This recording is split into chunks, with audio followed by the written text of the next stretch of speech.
Hey guys, welcome back to Builds by Maz. Today I'll show you how I removed our old and worn down address sign and replaced it with this brand new custom made one. I'll show you all the steps needed to make this, from cutting and staining the wood to securely setting the post in concrete so it lasts forever. Let's get started.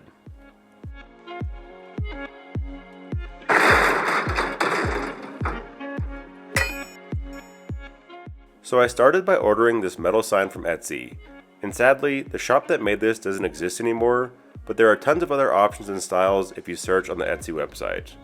I lined this up over some 1/2-inch plywood, making marks so that I had a consistent 1-inch border around all sides.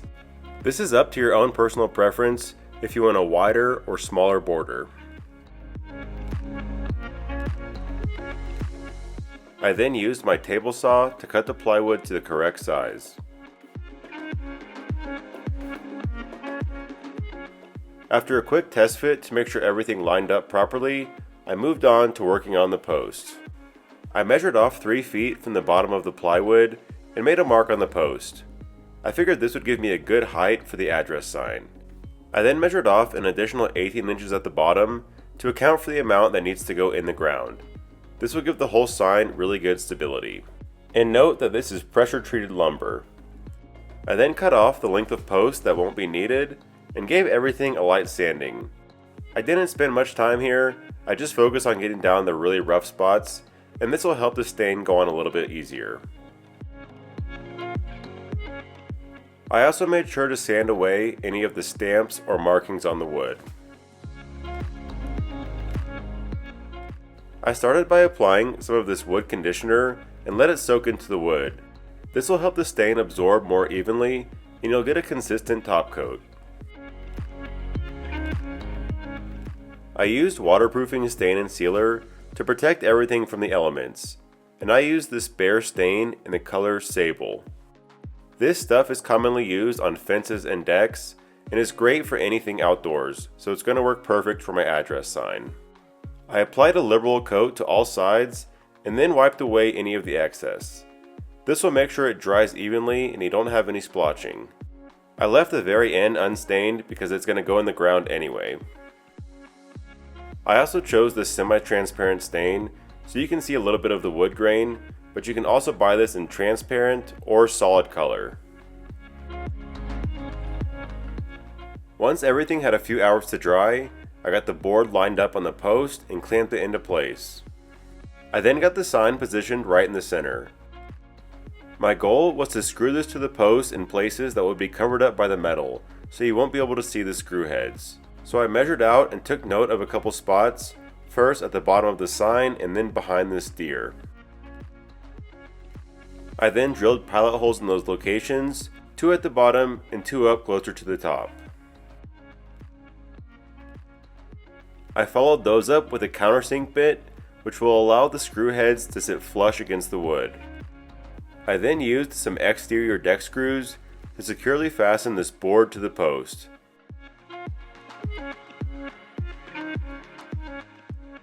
Now, when I set the metal sign in place, it covers up all the screws.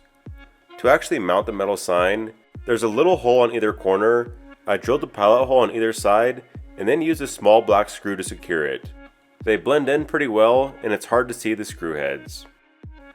With the new sign ready, it was time to remove this old piece of junk. I'm not sure what this old post was used for, but luckily it wasn't secured very well in the ground, so it was fairly easy to dig out. I then picked a spot for the new address sign and started digging. This post is going to be 18 inches in the ground, but I needed to dig an additional 4 or 5 inches so I can add some gravel at the bottom. Here's the finished hole. It's about twice as wide as the 4x4 post. After making sure the hole was deep enough, I added a few inches of all-purpose gravel to the bottom. This will give me a good compact base and will help with water drainage. I got the post set in the center of the hole and I'll be securing it using this fast setting concrete. This is really DIY friendly because you don't have to mix it, so there's no mess. You can actually just dry pour the concrete powder into the hole and then add water afterwards. I like to do this in 2 stages. so I poured the concrete about halfway up the hole and then poured water over it. This will penetrate and soak into the concrete, working its way down, but you can also help it along by agitating it and giving it a little mix. Then I added more concrete mix until it reached the top of the hole, and once again poured water over it until everything was soaked. It's also important to use a post level so you can make sure the whole sign is level in both directions. This concrete sets really fast, and after about 30 minutes, it was already firm enough to touch. The next day, I covered the concrete with a little dirt and grass, and this project was done. This was a great way to improve our home's curb appeal, especially since it's the first thing people see when they drive up, and it's a huge improvement over our old sign. I hope you enjoyed the video, and be sure to subscribe to see more home improvement projects, and we'll see you next time.